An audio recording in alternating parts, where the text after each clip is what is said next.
3 seconds. Sir, this entire discussion has been initiated by the finance minister. He feels somewhat optimistic about the economic situation. I confess that this is the one point on which I must disagree. The situation today is something that causes much concern. There is rising unemployment. The prices are also rising. Finance Minister feels that there is justification for viewing the situation hopefully because he thinks that the infrastructure are performing very well. I do not understand on what basis he has come to this conclusion. He says that the power generation is more satisfactory than last year. But should he be satisfied with power generation of 51%? Should the efficiency not be very much greater?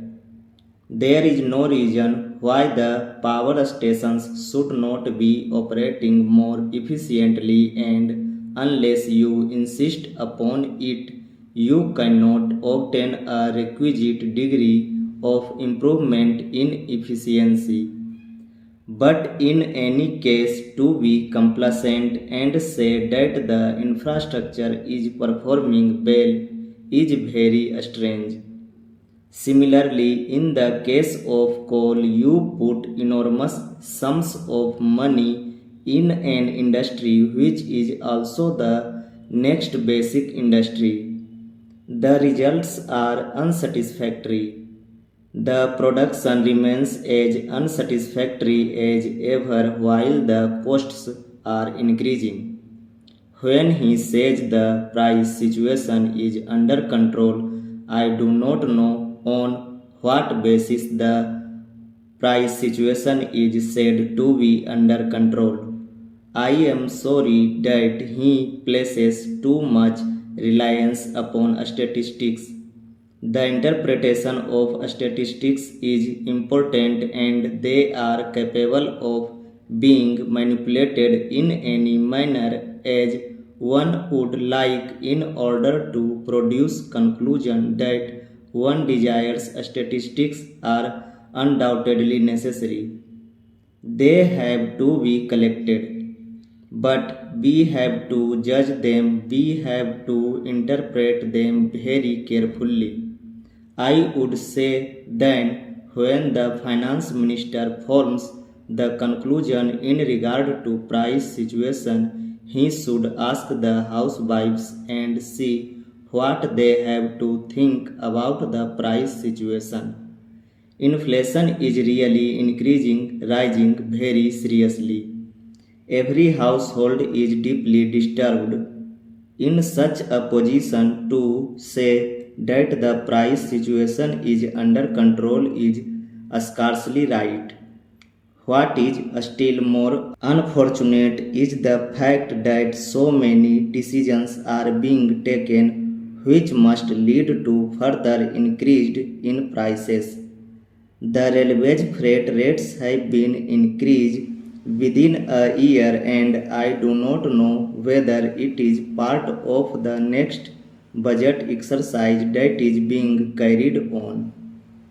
Similarly, postal charges have been raised considerably, each of them resulting in a revenue increase of rupees 400 crores to rupees 500 crores of rupees. What can be the effect of all these increases? Then there are administered prices which also continue to be administered upwards always and not downwards. What are the prices administered for?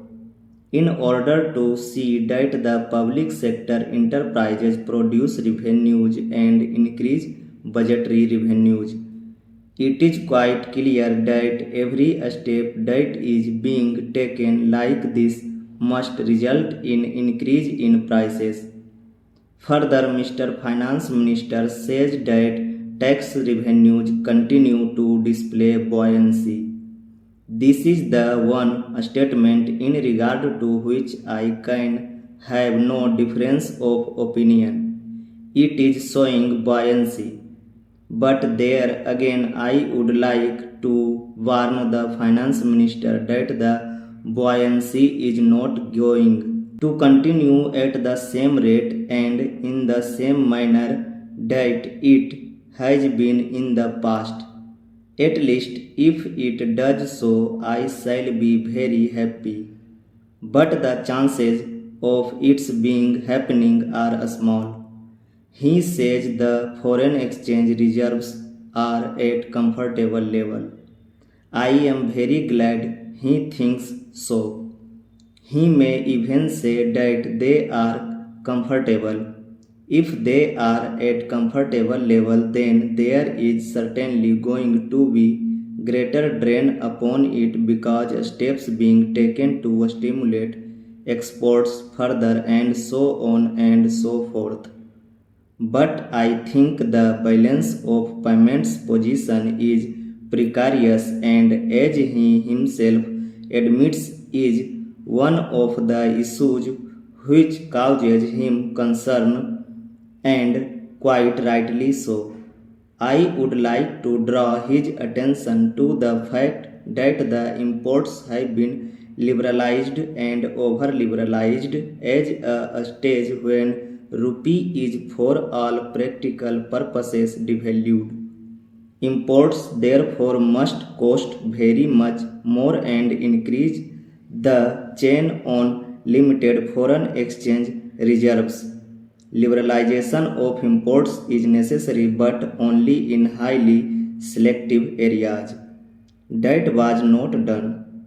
I think in their initial enthusiasm they have overdone it. The second point of concern was about the rise of government expenditure. On that count, what has he done? Nothing is done.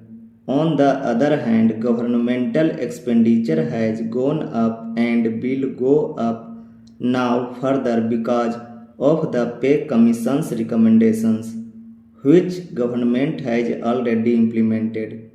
There are other things which are beyond his control, like the natural calamities, which must be attended to, and substantial sums of money will have to be provided.